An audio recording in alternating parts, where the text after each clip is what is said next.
سونی مہیوال کی داستان سندھ اور پنجاب کی لوک داستانوں میں نمایاں مقام رکھتی ہے۔ یہ قصہ شاہجہاں کے دور کا ہے۔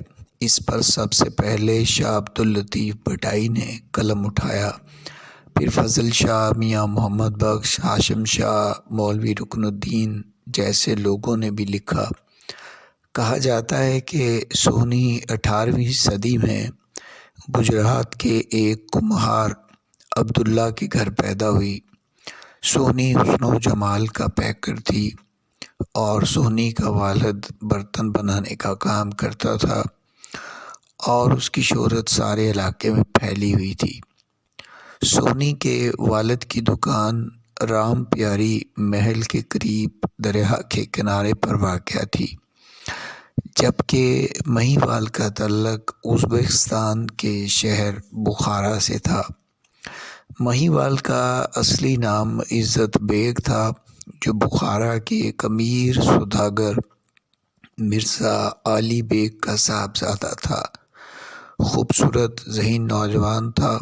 اس زمانے میں دہلی کی شہرت کا دور دور تک چرچا پھیلا ہوا تھا۔ عزت بیگ نے دہلی دیکھنے کی خواہش ظاہر کی تو والد نے منع کر دیا، لیکن بے حد اصرار پر بیٹے کو ایک قافلے کے ساتھ روانہ کیا۔ عزت بیگ دہلی پہنچا، دربار پہنچا، بے حد عزت افزائی ہوئی، پھر لاہور دیکھنے کے لیے دہلی سے روانہ ہوا۔ راستے میں کہا جاتا ہے کہ اس نے گجرات میں قیام کیا۔ بازار میں گھومتے ہوئے وہ تلے کمہار کی دکان کے پاس سے گزرا۔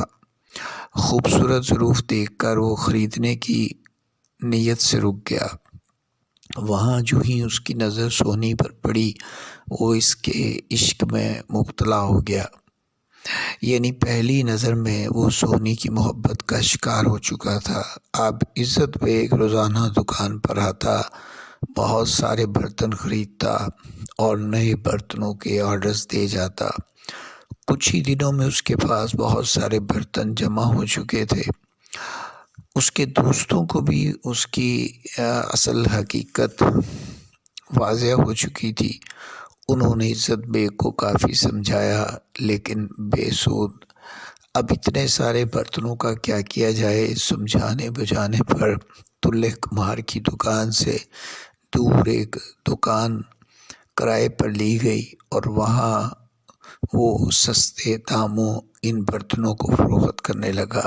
یہ سلسلہ کب تک چلتا؟ آخرکار پیسے ختم ہو گئے۔ عزت بیگ تلاش ہو گیا۔ قافلے والوں نے اسے واپس لے جانے کی بڑی کوشش کی، لیکن عزت بیگ نے جانے سے انکار کر دیا۔ آخر ایک دن مایوس ہو کر تلے کمہار کے پاس پہنچا اور اس سے درخواست کی کہ میرا کاروبار تباہ ہو چکا، میرے حالات خراب ہیں، میں پردیسی ہوں، مجھے صرف رہائش اور کھانے پر ملازم رکھ لیجئے۔ جو ہی حالات بہتر ہوتے ہیں میں اپنے وطن واپس چلا جاؤں گا۔ تلے نے اسے مویشی چرانے پر اور ترس کھا کر ملازم رکھ لیا۔ اس علاقے میں چرواہے کو مہیوال کہتے تھے۔ سونی اور مہیوال کی محبت پروان چڑھتی گئی۔ چونکہ دونوں کی سماجی حیثیت مختلف تھی، لہٰذا کچھ دیر تو یہ محبت چھپی رہی، لیکن یہ خبر تلے کمہار تک بھی جا پہنچی تو اس نے اسے فوراً ملازمت سے نکال دیا۔ اب مہیوال دریا کے دوسرے کنارے پر جھونپڑا بنا کر رہنے لگا اور فقیر بن گیا۔ تلے نے فوراً سونی کا رشتہ جلال پور جٹھا میں واقع گاؤں رالیالہ کے لڑکے ڈام سے کر دیا۔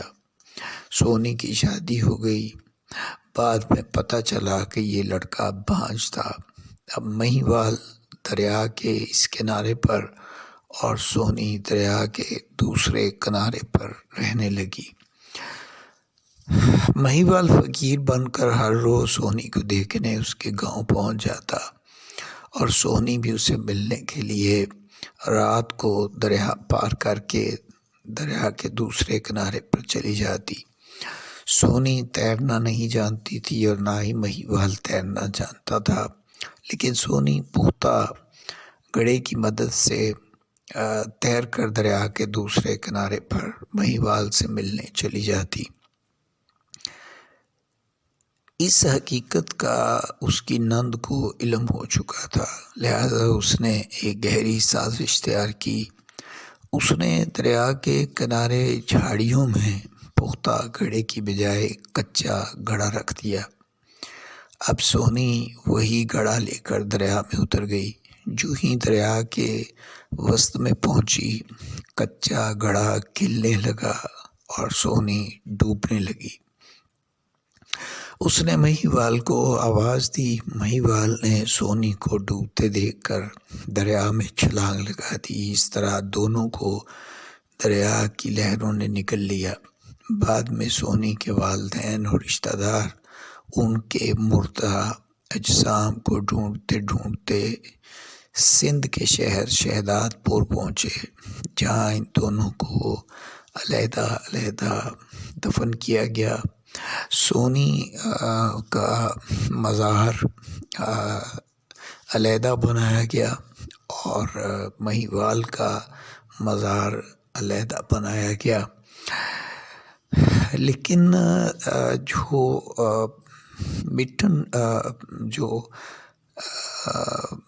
واقعات ہیں وہ یہ بتاتے ہیں کہ شہداد پور مٹن کوٹ سے کوئی 590 کلومیٹر دور واقع ہے، اور مٹن کوٹ وہ مقام ہے جہاں پر دریائے چناب دریائے سندھ سے جا کر ملتا ہے۔ تو اتنی دور سے مردہ اجسام کو اٹھا کر لے جانا، اس کا کوئی تاریخی ثبوت نہیں ہے۔ ہاں، کچھ لوگ کہتے ہیں کہ اس وقت دریائے چناب شہداد پور کے قریب سے گزرتا تھا، واللہ عالم۔ بہرحال ان کا مزار سرگودا کے قریب بھی واقع ہے۔